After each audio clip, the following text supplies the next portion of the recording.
Hermanos salvadoreños, al igual que ustedes, salí de mi país con la idea de triunfar. Pero los recuerdos, mi familia y mis amigos me hicieron volver. Todos extrañamos a nuestros seres queridos y tener un lugar donde regresar. Por eso el Fondo Social para la Vivienda te acerca la oportunidad para comprar una casa en El Salvador a través del programa Vivienda Cercana. Entra a www.fsb.gov.sb e infórmate sobre el programa Vivienda Cercana. Porque El Salvador es tu casa, tu país. Fondo Social para la Vivienda, Gobierno de El Salvador. Bienvenidos a Focus, la primera revista de análisis y opinión hecha en El Salvador para salvadoreños y centroamericanos en los Estados Unidos. Karen, en esta ocasión tendremos en nuestra entrevista a Howard Cotto, director de la Policía Nacional Civil, quien estará respondiendo a los señalamientos de falta de confianza y de controles internos en esa institución. Y también les invitamos para que nos acompañen en la entrevista que tendremos con Hugo Martínez, canciller salvadoreño, que recientemente anunció que competirá en las elecciones internas del FMLN buscando convertirse en el candidato presidencial de ese partido. Tenemos que recordar que luego de la derrota electoral de marzo pasado, el FMLN debió desistir de su intención de presentar una candidatura única, la candidatura de Gerson Martínez, exministro de Obras Públicas. Bienvenidos hacia Focus. Iniciamos.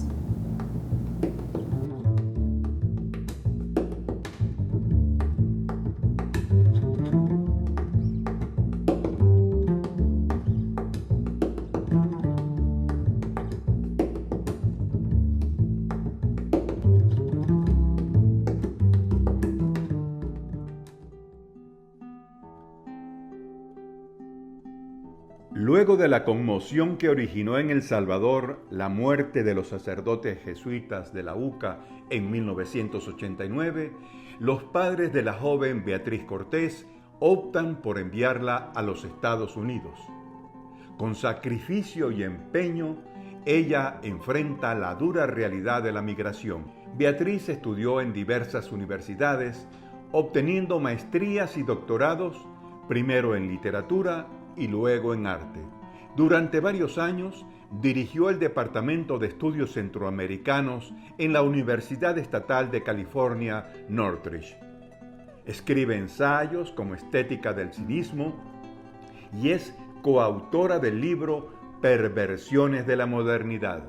Pero en esta ocasión deseamos enfocarnos en su faceta de artista, cuyas obras se han exhibido en diversas ciudades de Estados Unidos, Costa Rica, Guatemala, Ecuador y China.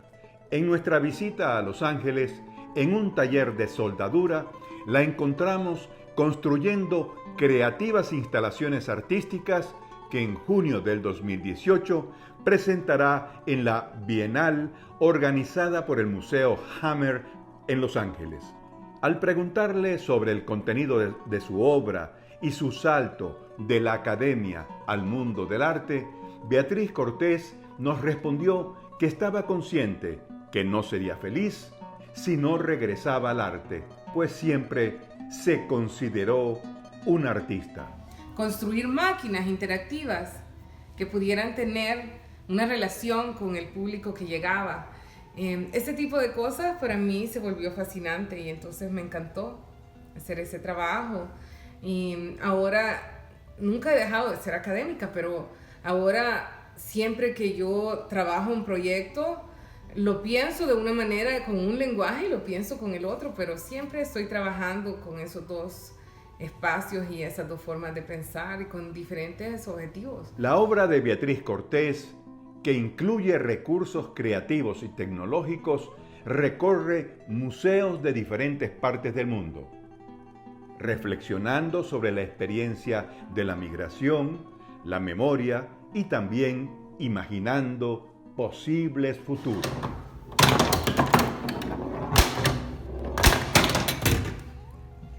Esta obra es una escultura que yo hice tomando como base una tabla abandonada de una antigua máquina de pinball. Mientras que ahora es una máquina sobre la migración. Yo le puse marcas con plumón, le hice un mapa, en vez de un mapa que fuera para el tesoro, así como de los piratas, es un mapa de cómo sobrevivir la migración en el desierto de Arizona. Porque esta máquina es sobre la migración y para mí la migración es sobre la simultaneidad. Beatriz Cortés, una académica, una artista que como otras salvadoreñas migrantes nos representa dignamente como un pueblo creativo, luchador, propositivo, que en cualquier parte del mundo enarbola esos valores de la salvadoreñidad.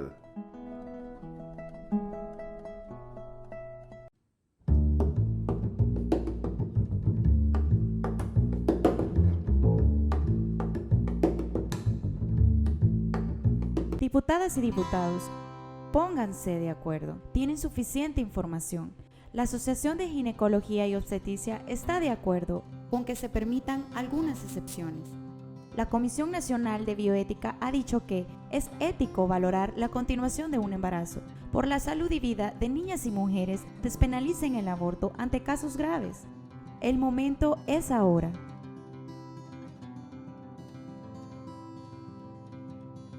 Ópticas Franklin te recomienda que compres los anteojos de tus abuelos, padres, hijos, nietos y de toda tu familia en El Salvador. Es fácil. Compra tu certificado de regalo o cualquiera de los paquetes descritos en www.opticasfranklindirect.com y ellos podrán recogerlos en cualquiera de las sucursales de Ópticas Franklin en El Salvador. Ordena ya www.opticasfranklindirect.com.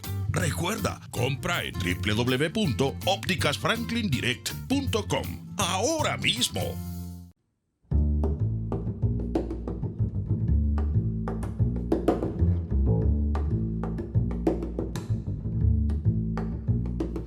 El pasado 13 de abril, Estados Unidos, Reino Unido y Francia decidieron bombardear la capital de Siria, Damasco, para golpear objetivos militares del presidente sirio Bashar al-Assad. ¿Cómo se explica este acontecimiento dentro de una guerra civil que en 7 años ha cobrado más de 450.000 muertos? ¿Qué rol juegan las potencias en este conflicto? Para acercarnos a las respuestas de estas interrogantes, enlazamos con el periodista Bricio Segovia, quien es corresponsal de France 24 en Washington, D.C. Bienvenido, Bricio. Un placer estar con ustedes. Muy bien, para comenzar, contextualizamos. Estados Unidos, Francia e Inglaterra han justificado el reciente bombardeo en Siria, argumentando que el régimen del presidente Bashar al-Assad hizo uso de armas químicas contra los rebeldes. ¿Se ha logrado determinar si esto realmente ocurrió y, por lo tanto, si el ataque estaba justificado? Bueno, de momento lo que hay es una investigación solicitada por el Consejo de Seguridad de Naciones Unidas, una investigación que han delegado a la Organización para la Prohibición de las Armas Químicas. El problema es que el equipo investigador no ha podido acceder a Duma, que es donde se perpetró este presunto ataque. ¿Por qué no ha podido acceder? Bueno, de hecho, ha habido limitaciones, según ha denunciado desde el mismo organismo, por parte de soldados sirios y también soldados rusos, que son precisamente Rusia, o el principal aliado de Siria, por lo cual es siempre sospechoso el hecho de que intenten privar el acceso a esta zona. Esto en primera instancia. Más tarde consiguieron llegar, no el equipo investigador, pero sí un equipo para supervisar el terreno, y lo que concluyeron es que es una situación inestable, por lo tanto el equipo todavía no ha conseguido llegar. Mientras no llegue, no sabremos exactamente, uno, si existió este ataque con armas químicas, y dos, quién es el autor de este presunto ataque. De acuerdo, hemos mencionado a dos potencias, Rusia y Estados Unidos. ¿Qué rol han mantenido en este conflicto en Siria? Pues un rol activo. En el caso de Rusia fueron el mismo gobierno sirio quien le invitó a participar en la operación antiterrorista que se lleva a cabo en ese país, porque tengamos algo en claro. Ese es el principal punto que se alega para la participación internacional en ese conflicto, una guerra civil que existe interna y que se ha ampliado a nivel internacional bajo la premisa de la lucha antiterrorista. En el caso de Estados Unidos, lo mismo, lideraba una coalición internacional en la que pues también se luchaba por acabar con Estado Islámico, principalmente ese grupo terrorista. Pero lo cierto es que hay un factor clave en todo este conflicto, sobre todo que lo ha convertido en un conflicto proxy, es decir, en una guerra en la que participan otros países, además de los afectados. Y es que Bashar al-Assad, el actual presidente es una figura incómoda para Occidente y una figura muy cómoda para Rusia, ya que Siria es el único aliado que le queda en esa región y de ninguna manera le gustaría ver un cambio de gobierno como posiblemente sí que le gustaría a Estados Unidos, Francia y Reino Unido en este caso, que sí que abogarían por una administración acorde a sus propios intereses. Usted recientemente abordó en su espacio Bricioscope en Twitter que una guerra es muy costosa y nadie se mete a una si no hay intereses de por medio. ¿Cuál es el interés de esta coalición Estados Unidos, Francia y Reino Unido en la región siria?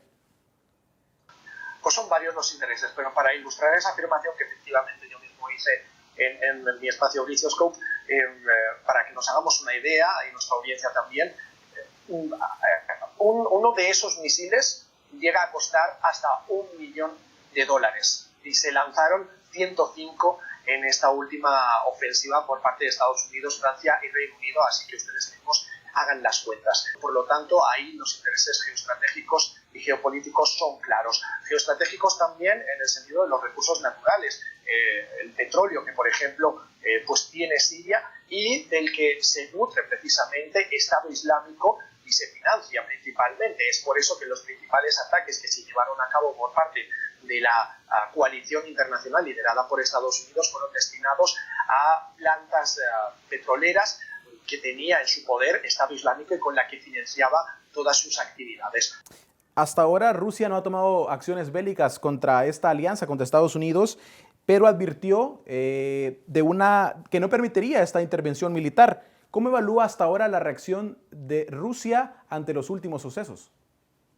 Rusia de momento ha sido prudente en su respuesta a la ofensiva de Estados Unidos, Francia y Reino Unido. Y digo que ha sido prudente porque es uno de los principales aliados junto a Irán de Siria, que tiene de hecho un despliegue militar como país a invitación propia del gobierno sirio. Prudencia porque no ha habido una respuesta por parte de Rusia ni tampoco por parte del ejército sirio, por lo tanto saben precisamente que lo único que llevaría a una respuesta militar sería a un aumento de la tensión, a una escalada del conflicto y por lo tanto también a mayores a nivel militar en las implicaciones que podría tener a efecto internacional, sobre todo teniendo en cuenta que tanto Estados Unidos como Rusia son dos grandes potencias a nivel global que podría desencadenar un conflicto a mayores. Muy bien, muchísimas gracias, Bricio, por acompañarnos en Focos. Un placer. Muy bien, con esto cerramos nuestro segmento internacional en Focos. Ya volvemos con más contenido.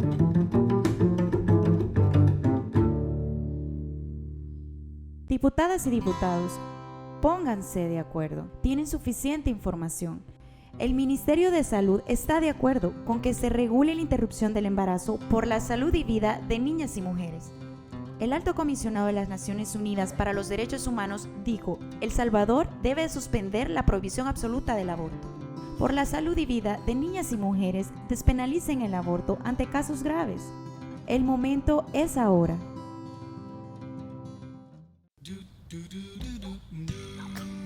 Amor, ¿cuándo vamos a comenzar a ir al gimnasio? A mí me prometiste que iríamos de camping. Papi, yo quiero ir al cine. ¡Vamos pues! Solo con tu tarjeta Club LPG ahorras y obtienes más beneficios para tu familia. Suscríbete ya a La Prensa Gráfica y disfruta de promociones y descuentos con todos nuestros aliados. Club LPG de La Prensa Gráfica.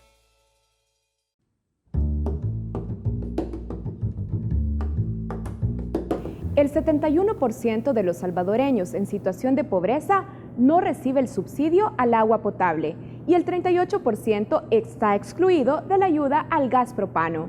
Así lo revela el más reciente informe publicado por FUSADES.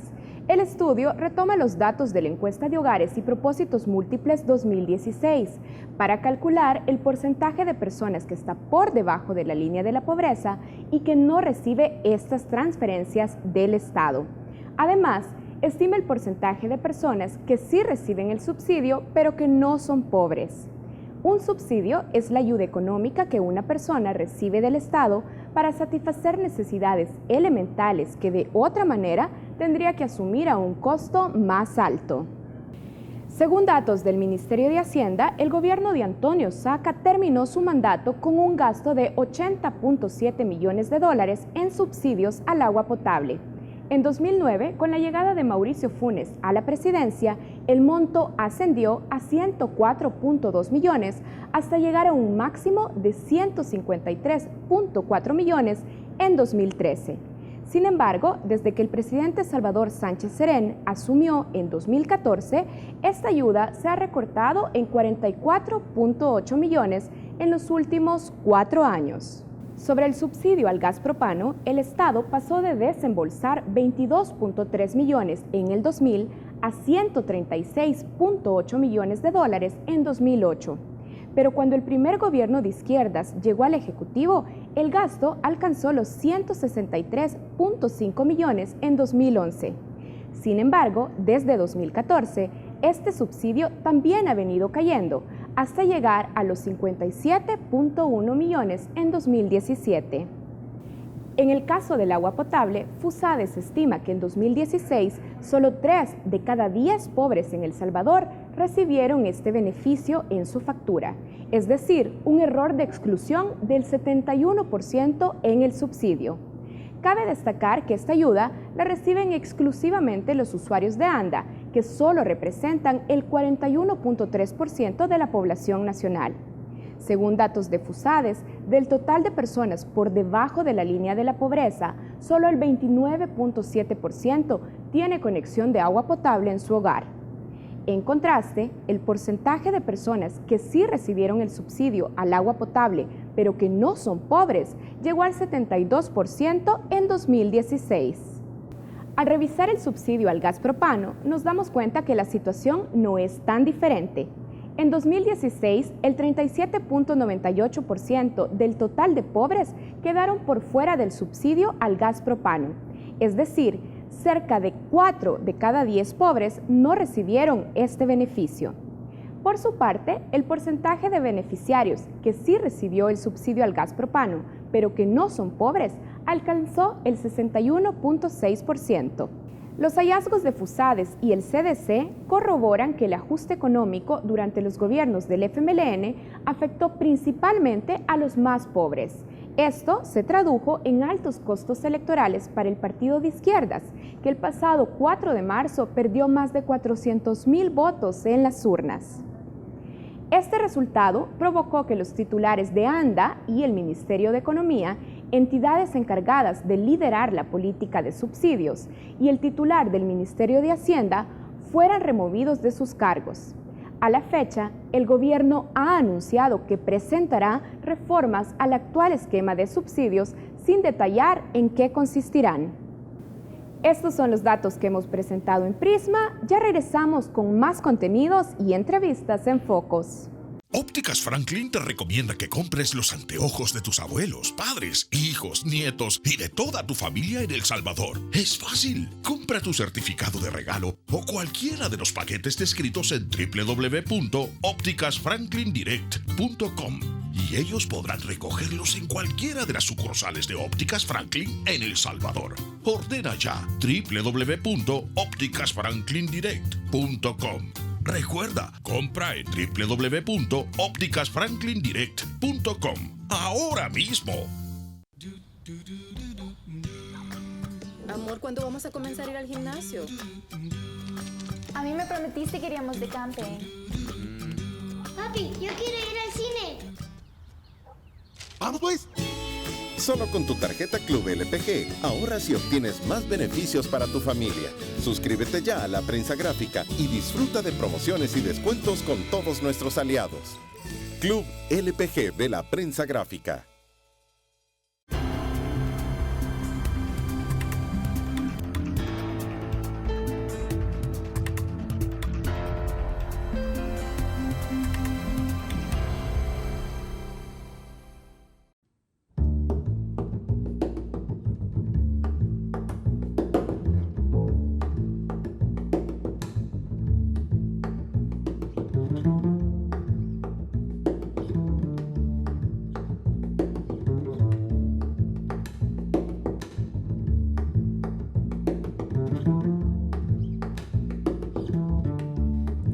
ministro de Relaciones Exteriores de El Salvador, Hugo Martínez, conversó con Alberto Arenes sobre su reciente lanzamiento como precandidato presidencial del FMLN. En esta entrevista, Martínez habla sobre sus intenciones de devolver la esperanza al partido tras la derrota electoral de marzo y sostiene que para ganar nuevamente la presidencia, el Frente deberá ir al encuentro de una gran alianza. ¿Por qué entonces, después de la mayor derrota político-electoral de tu partido, a solo un mes de la elección, decides lanzar tu candidatura? Porque estoy claro del mensaje que nos ha dado la población salvadoreña, no solo al FMLN, sino a todos los partidos políticos en las elecciones del 4 de marzo. Y porque soy consciente que la única forma de retomar ese mensaje y hacer los ajustes necesarios es encarnando ese mensaje. Entonces, mi participación en las elecciones primarias del FMLN tiene un primer objetivo, que es garantizar que los ajustes, las adecuaciones que la población nos está pidiendo, las hagamos lo más pronto posible. Pero al final del día, lo que tiene que ver nuestra militancia es quién tiene la mejor posibilidad de derrotar a los otros candidatos. Y, por cierto, quién tiene la mejor posibilidad de tender puentes y construir alianzas también. Porque esta situación, primero, la elección presidencial del 2019 difícilmente se va a resolver en solitario. Pero ese no solo es ese el problema.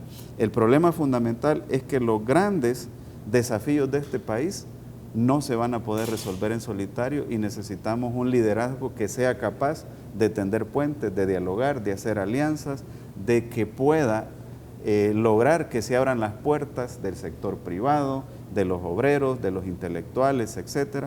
Y yo eso es lo que pretendo, lograr todas esas posibilidades para que el FMLN no solo tenga una victoria en una gran alianza en el 2019, sino también para que tenga una forma de gobierno que de una vez y por todas resuelva los problemas con la participación de todos los sectores y no en solitario. Al conocer tu lanzamiento, Nayib Bukele se expresó muy positivamente de tu candidatura. Una eventual alianza con Nayib Bukele pareciera en este contexto fundamental.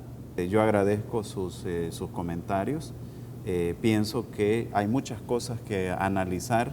Yo les decía a los periodistas el día de ayer, miren, permítanme que me recupere un poco y que digiera el lanzamiento, la aceptación de inscribirme y después vamos a ir elaborando sobre cada uno de esos temas. Para empezar, lo que sí yo tengo claro es que se debe forjar una gran alianza.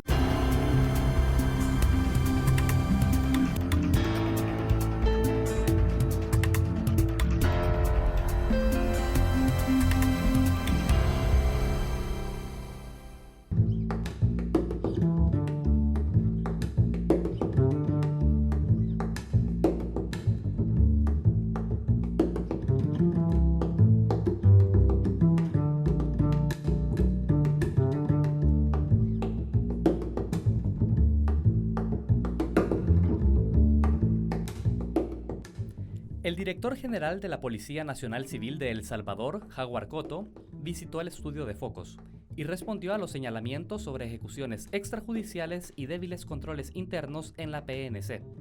También hizo referencia al caso de la desaparición de la agente Carla Ayala el pasado 28 de diciembre. Llama la atención que la madrugada en la que desaparece Carla Ayala son oficiales del grupo de reacción policial, el grupo élite de la Policía Nacional Civil, quienes no logran capturar a un solo agente, según lo que relata el testimonio. Es decir, ¿cómo explica usted o cómo responde como director de la Policía Nacional Civil a que su unidad élite no pudo controlar que se escapara un agente? A simple vista, en esa acción hay actos de negligencia. Y en ese sentido, por parte de los miembros del grupo de reacción policial, de las personas que se encontraban en ese lugar. Lo que pasa es que decirlo de esa forma reviste un carácter de ambigüedad, porque en materia penal, cuando hablamos de negligencia o cuando hablamos de participación directa de alguien en un hecho criminal, es necesario llegar a un punto en la investigación en el cual se logre individualizar quienes participan.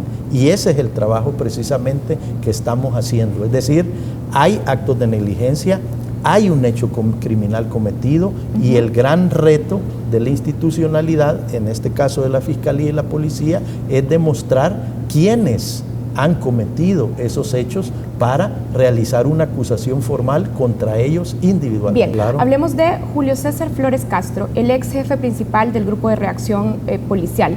De hecho, él era el anfitrión de la fiesta. En el expediente judicial se dice que él mismo invitó a la agente Carla Ayala.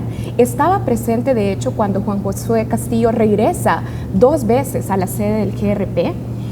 Así es que nos hacemos la pregunta si en el interior de la policía está siendo investigado Julio César Flores Castro. Es que lo que sucede es que en esta investigación ningún miembro del Grupo de Reacción Policial está exento de investigación, es de nadie. ¿Dónde está Julio César Flores Castro en este momento? Él está destacado en la delegación de Soyapango. A pesar que está siendo investigado por parte de la policía. Todos están siendo investigados y todos están prestando sus servicios porque de acuerdo a la ley no puede haber una suspensión del servicio si no hay una previa investigación del caso. La ley disciplinaria policial establece que algunos agentes podrían ser separados de sus cargos cuando puedan entorpecer el desarrollo de las investigaciones. Sí, lo que pasa es que esa decisión es tomada en un momento en el cual hay un plazo determinado para que esa investigación culmine. De hecho, en marzo de 2015 en la finca San Blas, en el municipio de San José Villanueva, 8 personas murieron en un enfrentamiento con miembros del extinto GRP. Y en septiembre del año pasado, tenemos que decir, un juez confirmó que por lo menos uno de los jóvenes no era pandillero y que fue ejecutado por el GRP.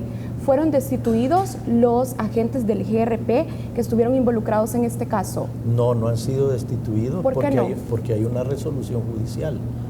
No hay una individualización de alguien que pueda ser destituido por un hecho de ese tipo. Es decir, aquí hay elementos que tienen que ver con lo que se llama imputación objetiva. Es decir, hay que demostrar en un proceso de investigación, ya sea penal o interno, que una persona individualmente ha cometido el delito. Entonces, eso es lo que permite a la policía, eso es lo que permite a la fiscalía acusar formalmente a una persona que luego tenga una sanción, ya sea disciplinaria o de carácter penal. A ver, pero el juez dijo en ese momento, estos hechos sí ocurrieron. Lo que pasa es que no podemos establecer quién fue. Ok, entonces ahí es pero que esos yo doy mi respuesta. ¿Usted cree que sí ocurrió? No. El asesinato es que no se trata de establecer lo que uno crea. Hay una resolución judicial. Hay una resolución de la Procuraduría para la Defensa de los Derechos Humanos que dice que sí ocurrieron los hechos. Sí, pero no imputa a alguien en particular un hecho que permita que legalmente se le pueda destituir a alguien por ese hecho.